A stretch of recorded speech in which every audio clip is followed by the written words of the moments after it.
winning finals that they won. If I may, following in the footsteps of great teams like the 100 Thieves. Yes.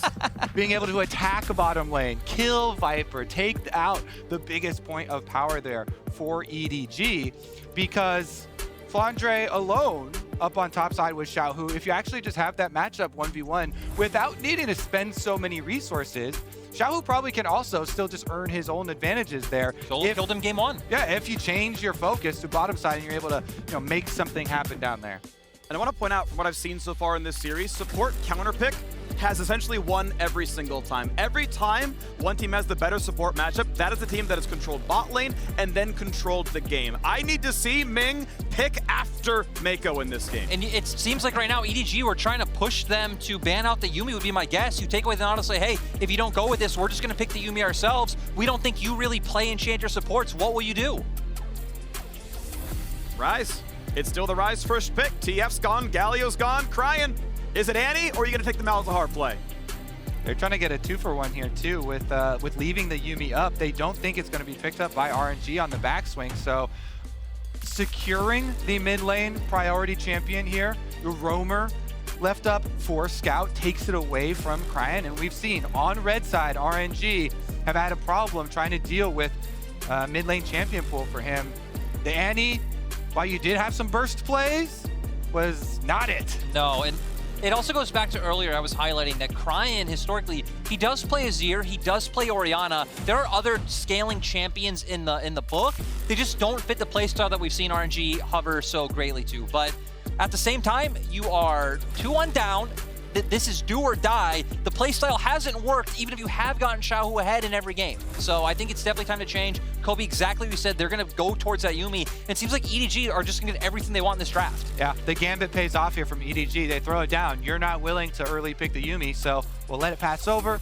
Get it on the backswing here for Viper and Mako. Get the Misfortune Yuumi, classic combo that we have had so often here at Worlds this year. Rel, Amumu, Nautilus, Leona. I want to see one of those four champions. One of them is banned, obviously, so one of the 3 remaining champions. That's the tier list of champs that are good into Yuumi, an engaged tank, and it means if she's locked in lane, that's fine. We're trading farm. We have enough pressure that you can't play the lane out. Or I roam, and you're still locked in lane. Ming is a phenomenal Rel player. He's actually one of the people who've gone back towards it consistently. The thing I really just don't like about Rel is when you're facing such long-range champions, it can be very hard to find those consistent engages. Rel does really well against low-range comps, so he can hit multi-man ultimates.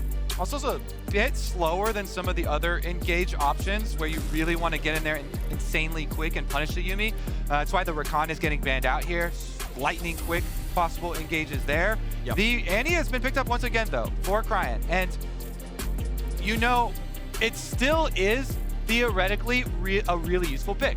Super good at roams, as we mentioned in the last one. If you can actually convert on your mid lane play first with better timing and better positioning, that with the flash, engage and trying to take out Viper or trying to take out Scout early on, then the game could look completely different, because he was still, even with being so far behind, one-shotting the Ezreal, one-shotting Viper later in the team fights. It also goes to the point of RNG have not played much mid-jungle this year, but historically on eStar, where both lane try and come from, that was the bread and butter of that team, playing through mid-jungle, and way back then pretty much played Jarvan every single game. So at least getting some comfort, but they are going to have to show something better than they did last time they played the Annie.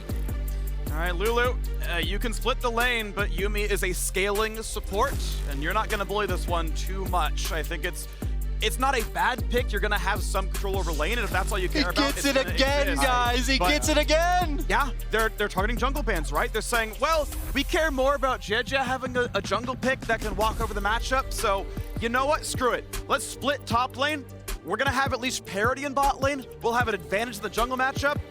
We'll play bot mid. And hats off to Flandre for finding his pick, though. They go to it every game, but I wonder what the answer will be, because we haven't seen a lot of good answers. We saw the Jax coming out, and it was kind of back and forth. I feel like maybe you can always just try and go for a tank and even just ignore the top side of the map. When Xiaohu does go for quote-unquote tanks, he typically does bring out the AP Gragas, not having much beyond that in his route of maybe frontline or initiation. I think they need damage. Yeah, I think they need some more damage here. So that's a possibility of a giant AoE team fight too. So they are playing for some big wombo combos here on the side of RNG. play off of these flash cooldowns, flash from Annie, flash from Kennen, and that is a go. Yeah, I think it's a good sort of meta game call in that these teams are team fighting, right? You know when these teams clash, they are going to team fight. That's going to happen in the games. So let's pick some good team fighters. Jarvan, Annie, Aphelios, Kennen, those are good team fighters. Getting in? Yeah, I expect Xiaohu to find a play. The great part is as well, is that compositions like this that do have so much AoE damage and lockdown are the comps that if they fall behind, which RNG has, these are the comps that can find a way back into a game with, you know, one ultimate hitting correctly and then taking out the key carry on the opposite side. One thing I will say with building your comp like this, when you have a ton of crowd control, you usually don't also want double AP carries because then Merc Tread's value is insanely high. So Merc Treads are going to be kind of no-brainer for the side of EDG this time around with double AP threat and tons of CC. Well, there we go. Onto the Rift, though. Will they be tanky enough to withstand Kennen? Where does RNG put their pressure? Because it feels like they spent a lot more effort actually making the bot lane matchup look good, so I want to see what comes out of that. Because whoever's won bot lane has won the game in this series. RNG indeed chose red side after losing game 3, and they let the support pick come in late, thinking the pool was good enough that they could answer Yuumi after the second phase of bans. They spent that effort getting rid of jungle picks. They let Flandre get Graves again. His Graves is undefeated in the series, I believe, and we'll see if it's going to be 3 in a row. We talk about RNG letting bot lane get this matchup.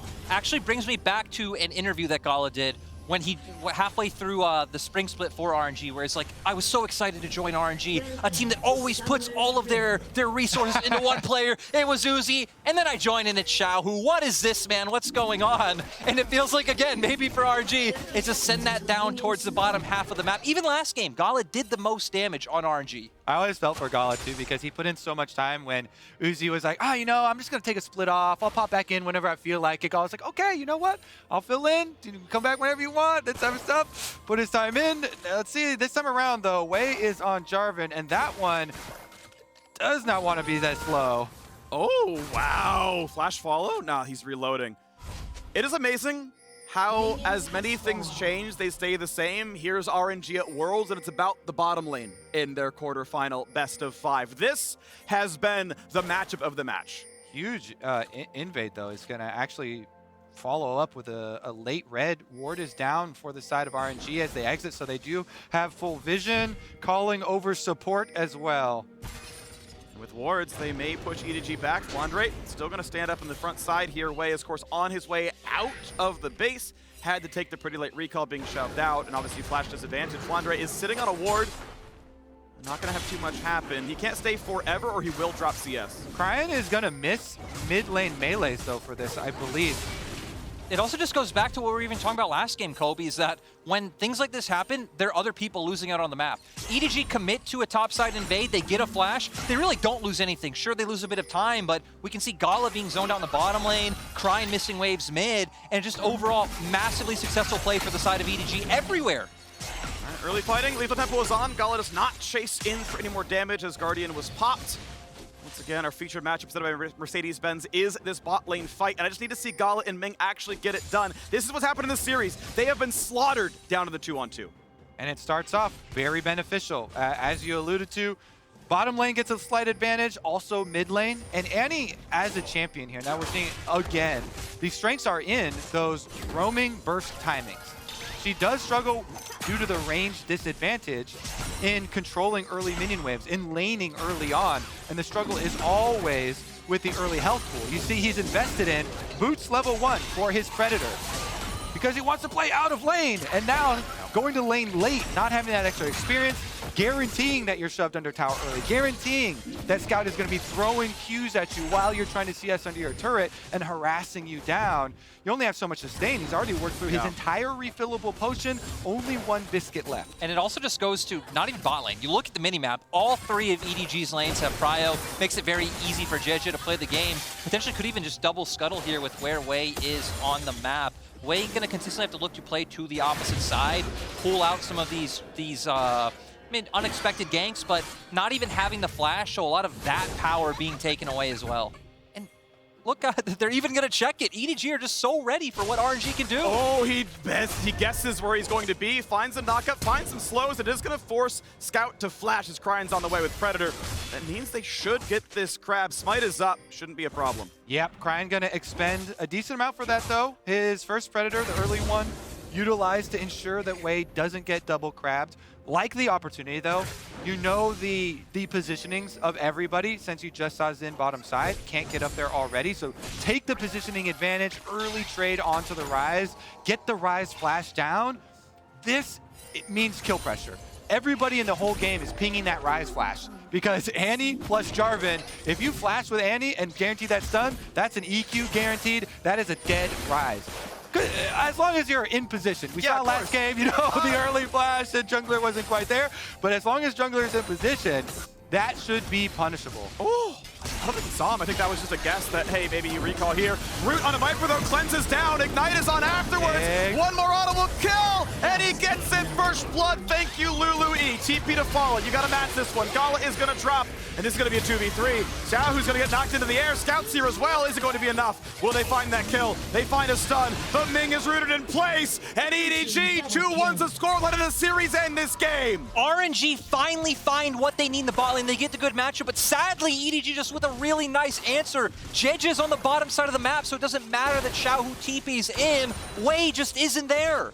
And because mid lane pushed out right there, able to get the teleport through, Flandre holds the teleport and is getting turret plates during this push. So here comes the flash forward, securing the kill with JJ down here, though. He knows he can go all in on Gala because they have the teleport answer from mid lane from Rise. Third Q was still up too, so he's able to get the flash out from Xiaohu. So many cooldowns in addition to the kills have been earned by EDG in this opening play, and you can see the big reactions for it. It's their 6th time at the World Championship, and EDG have never crossed the barrier of top 8. Here against the team that's had their number for 4 years straight, and EDG are saying, well, the number today is maybe a 3 and a 1. Looking so far so good, 600 gold up in what could be the last game of this quarterfinal. And EDG are showing why they were the LPL champions in Summer Split. They're just taking down favorite upon favorite. Slash to get away. Anyway, certainly not ready to stop and lose this game. Yeah, that was a very risky attempt there by JJ and rightly punished by Wei because bottom lane was already up in the river for RNG. So definitely a lot of position for collapsing there on the side of RNG. Wei just living down here though, is still level 4. They can't kill the ward off. It's a nice make it rain, and it's way down a level under JJ. Yeah, he's one camp away, but he's still 4 right now, and that means you don't have power to fight. Sorry, a 3-on-3 is not in your favor. Even down that extra Ruby Crystal. Look at Flandre and JJ on the map, though, trying to set something up on Cryan, but the movement speed from the shield, the flash, he is completely fine. Yeah, key communication there by Xiaohu saying there's a roam timer right now for Flandre. Left top side, I'm going to be pushing it out. Easy for Annie to just back off there. And he does have another Predator active coming up at level 6. This is the point where Annie really wants to get her first kill. Level 6, flash available, Predator coming up very quickly with level 2 boots. I want to see which side they actually try and play towards, because bottom side, Viper's Cleanse is coming up quickly, but he won't have flash, and Yuumi won't have either summoner. Another big thing is Flandre also has TP, so if you commit to that side, Flandre can come down, but Xiaohu can't. We have seen Flandre just pretty much completely in control of the top side of the map so far. Though, with ultimates up, it feels like this would finally be a time where RNG can look to try and set up a kill on Flandre if they are afraid of that TP play coming on bot. Yeah, it could be top side because jungler top side right now and slow push building on top side. After this push out, definitely has a roam opening. Bottom side going to relinquish control. They're going for it. Yep. Slow pushing on the top side, but Cryan is spotted by the edge of that ward, I believe. Yeah, and actually just managed the spot away as well. You would know with him there, there's going to be a stun, a flash, EQ, knockup. You know he's flashless, a bit of heal for the smite. Big damage out of the Rise, shutdown comes in. Does Scout find a way to trade it? The problem is, Ming is under your turret. He's here, he's diving, he's dying. But it is still a kill. It's 2 for 1 and no assist on the Lulu kill. RNG are back ahead. Let me just hammer this into your head. When RNG are going to make a topside play, they bring everybody. Everybody roams up to the top side. Bottom lane roam through the tower to ensure that they can finish up with that one. Into the jungle, they do find the extra kill, but EDG off of their resets are going to have priority first. Teleport comes out very quickly from Cryan though. Yeah, so now RNG may be going to look to challenge. I mean, heck, Waste coming back on the map, you would think they want to. Some key ultimates are down, though, so could be a bit of a rough one for RNG without the Tibbers and without the Cataclysm. Ryan TP to mid in a wave that Gala and Ming were already farming, but they want to fight for the Rift Herald. That's why. Wards are down. EDG have most vision control, but a single ward gives RNG some vision. Bullet time is good, but you can flag and drag through a route, and they're going to be safe for now. Will the Herald reset? You got to be smart with the aggro. You got to make sure JJ is the one who tanks it the whole way, or it's going to reset. It'll be in smite range. Who's going to win it? It's going to be stolen. Wei wins a smite. Exhaust keeps Kennen at bay. They don't get any damage. And it's time for Sun Jiao to run backwards. Danny not going to find a stun. Viper going for shots at the Cryan, but not going to find a kill just yet. RNG trying to run away. Again, they got the Herald prize. Scout, safe to put in a bit of damage, finds another route, looks for a bit more. Not going to get it just yet, and it's time for RNG to walk backwards. The Scuttle Crab going to be claimed. EDG with a consolation prize. They do push them out towards the top side of the Herald, though, so Dragon transition could have been open. They're going for blue buff possibly here instead, not even going to hand it over to Rise. I do got to say, though, I feel like the biggest win just has to be Wei winning the smite, because you were hitting on Kobe, you're a former pro jungler, like, I just don't know how he comes back. He's back in it. Confidence booster. And we are going to see here, going to go straight into the replay. RNG were obviously setting up for this play top. They realize they're spotted, but that also means they spot out where JJ is. Instant Tibbers into the Cataclysm. This did look pretty dicey. Scout is actually getting out some good damage, but like Kobe, like you just said, RNG bring everyone top when they look for these plays. Ming wanting to make sure that no one does go down to Scout, does commit, ends up going down, but still RNG pick up more than they lost in that play. 600 gold is RNG's lead. After how bad the last two games looked, the early games were catastrophic for them.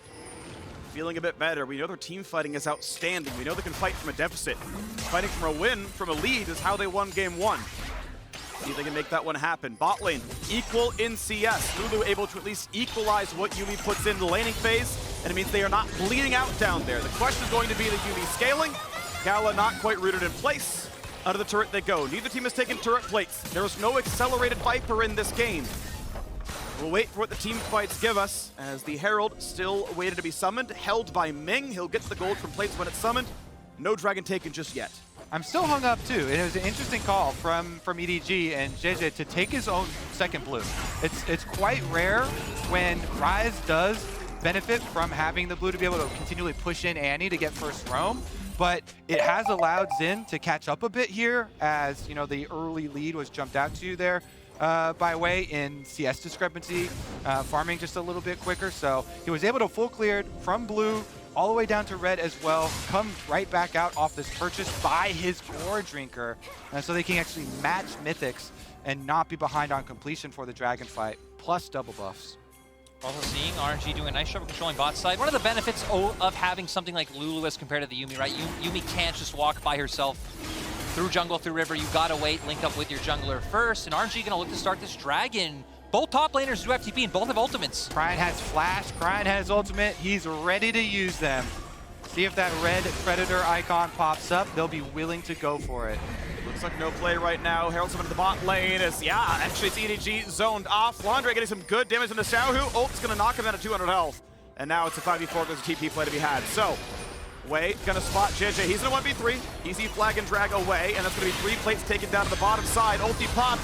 Bullet time gonna force him out as well. And here comes the flash to engage. Ming knocked up, flash into safety. Graves is here. Here comes the flash in for Scout. Cannot find the route just yet. Ult comes in. Is it enough damage from Aphelios? The health bars are low, and yes it is. RNG do not want to lose this series. They're looking great in game 4. Jet goes down. You might as well type GG in all chat. This bot lane's looking good. 5 versus 2. You bring the whole crew. Vipers flashed a bit too early. Wei drops aggro. That is an unofficial ace out of the turret. RNG came to play. And this is exactly what RNG needed if they wanted to keep life in this series. Amazing job kiting out the bot lane re-engage coming from EDG. I am surprised that EDG weren't the ones able to take it though, because Flandre forced Xiao on the top. He should have been able to TP in first. We're gonna wait for the replay to see why Flandre's teleport was so late. The Graves arrived quite late into this one. Let's see. So after forcing the Kennen back, he's just pushing on the top wave plate. But everybody, you know, starts flashing to chase here for EDG. So first teleport is Rise, and they think they've got Ming. But then they commit these flashes to chase over, and they still don't have Flandre. So teleport channeling already from Kennen, even though he was forced back to base, he's the first one that arrives, and that makes a world of a difference. And it feels like the whole point of playing aggressive in that top lane to force out Xiaohu from turret is being able to move first. So again, just communication from EDG not on point, and sets up for this scenario where RNG still a 5-man strong and can commit for the redive. This is one of those rare situations where we did see different game plans. Oh, stopped by a stun, and no way out. Yeah, the game plans, Kobe. Flandre is getting turret plates top off the Kennedy forced out, and EDG's like, you're getting turret plates? Nah, you're TPM bot lane, let's go, we're flashing onto him. It's like, just take the gold. Yeah, Flandre wanted the call to be, I just pushed him out, I want to get paid on topside, please.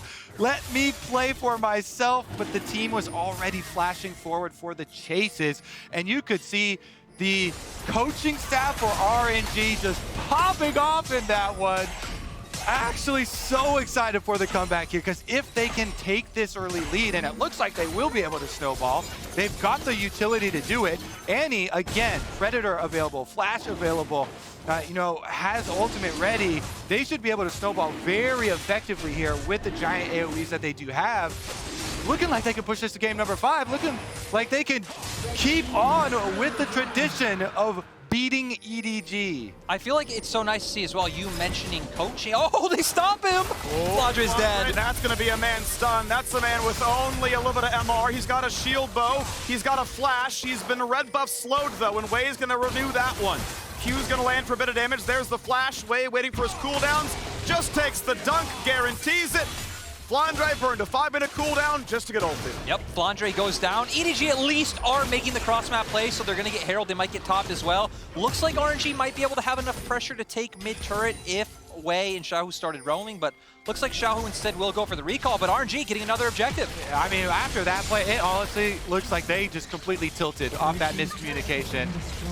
This time around, you mentioned it, Freak. Big discrepancy there. Cooldown blown as well. No flash now. For the out that you do have with trying to play some side lanes with your Rise, with your Graves, now it's much easier to punish it. I mean, RNG are built for so many ways to pick with this roaming prowess here. And guess what? Crying round 2 not on Annie. I also want to go back to earlier when you brought up the coaching reaction, because you know, thinking between series, a lot of people might not realize, but you don't actually have time to talk about, hey, what do we adapt in terms of gameplay? You only have 4 minutes. You pretty much only have time to talk about, hey, what can we change in terms of draft? So nice to see RNG, they pivot with draft, and their players have worked around it so nicely in terms of playing around their bottom side, and even some nice rotations back and forth between mid and bot over the past few minutes. Yeah, I mean, Xiaohu not playing for split, not playing for 1v1, playing a champion that destroys team fights, and has destroyed team fights all worlds long.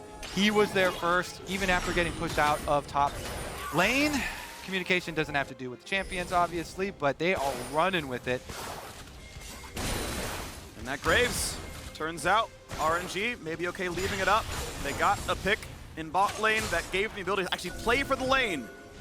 And thus went the game. RNG aggression works out when you don't automatically lose every one of them, but EDG now going for their own dive. It looks like it's gonna be 4 versus 2, and they're looking for the first kill. That's gonna be Annie dropping one for nothing. Wei goes for a dunk to lock them into turret range, and that means Scout will drop, and Wei's Zonia's, the stopwatch allows them to live. It's a trade of 1 for 1, and Kennen is getting his gains on the other side of the map. RNG do what EDG wish they could. It's actually a complete swap of what we saw in the last game, where EDG are the ones completely tunneling in on one side of the map. RNG are like, fine, I'll get gold on the opposite side. Really nice play coming out from Wei, though, to lock numerous members down and buy Gala and Ming enough time to make it.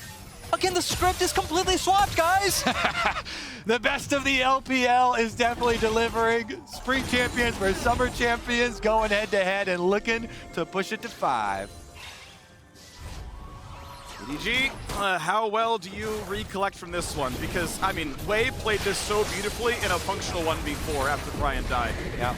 All right, so ult went down early from the Annie, so they didn't have to worry about that one, but then goes right back in, jumps over. Stopwatch is just such a huge pickup there. Scout goes down. guess what? Lulu has arrived to save his life. Well done, soldier. Really nice from Mig. And it's even better when we've been questioning him. Hey, can Ming really pull off Enchanter supports? Do LPL teams overall feel comfortable pulling off Enchanter supports, where the league is much more aggressive, has always been more about tank and engage, even when maybe in LCK or LCS or LEC, you would see more Enchanters coming out, but Ming so far having a great game. I mean, what's wild is like Enchanters are good, right? Like you run Guardian, you survive a lot of tank matchups, and it works out okay there, and you get to play for lane. Like you just buff up a Jarvan, like here's a shield. Look, you're tankier, let's go. I remember having a conversation with certain players from the LPL about why they don't like it, and they said it's because they feel like they can't contest River early, Freak. That's so important over in the LPL. I concur. As a jungler, crabs are important. Get that river control. Obviously can depend on matchup. In this case though, surviving the 2-on-2 has allowed RNG to take control of the game, and that's been fun to see because we are heading straight forward right into a game 5. RNG have been good late game. They've been team fighting well with deficits, and they ended games cleanly when they were ahead. So at this 5,000 gold lead, we're looking at them to stack the next dragon in 25 seconds and keep the pressure on. And we just hope that Wei can fight that Baron. Yep, he's done quite well for himself this game. It looks like he's performing quite well under pressure. You know, we always have a very critical eye on which players can keep their composure in these extremely important games. And RNG, when they need it the most, elimination match, are definitely delivering. While it is Dragon number 2 here, you know, it's not a very early Dragon number 2, so not a huge amount of pressure for the Soul. And a lot of the vision resources are probably going to be transferred up to the top side of the map anyway, since Baron is about to arrive. This is what I was more interested in, right? When you see Flandre alone on the opposite side of the map in EDG cross-mapping, it's will RNG be able to dunk on him again? But this time Viper is here. They're not going to let it keep happening.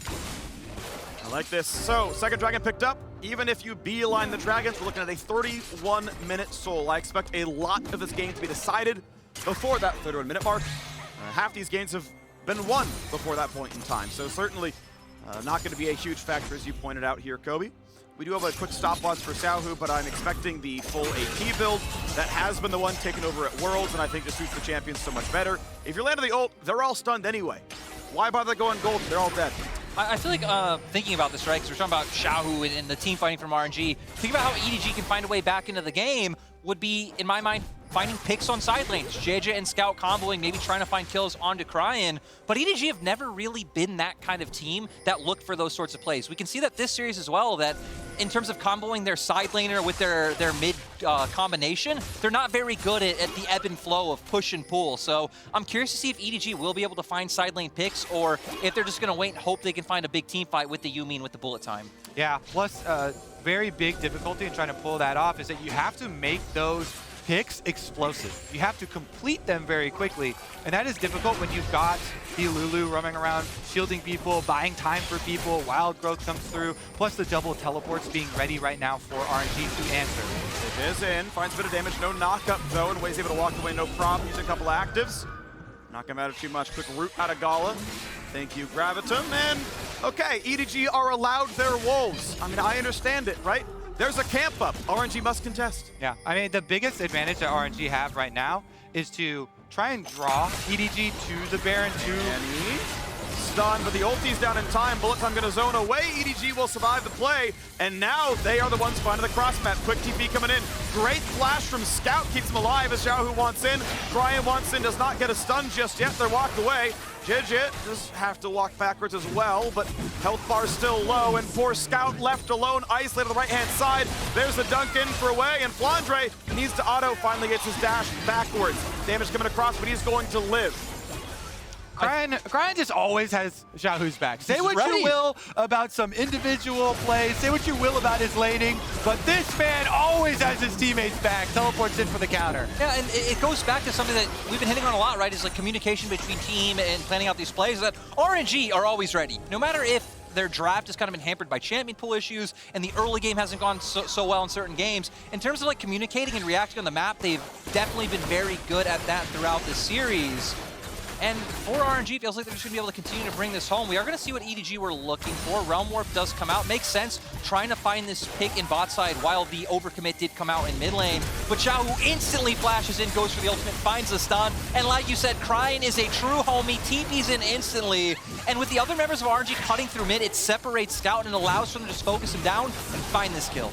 And Xiaohu specifically and RNG have had so much experience in defending split push plays like that because Xiaohu splits so often like this. They are always looking for the turn, looking for the opener. You know, yes, you're trying to disengage and avoid damage while you're buying time for the rest of the team, but also looking for the turn where you can flash in for that stun, set up the follow-up there from Cryin as soon as he arrives, and they do just that. Now to retake control of the objective, though. It also goes back to what you were saying about you need to have the damage when you're looking for side lane picks as EDG to just burst someone out immediately, right? Because they went for the right play. That's really all they have.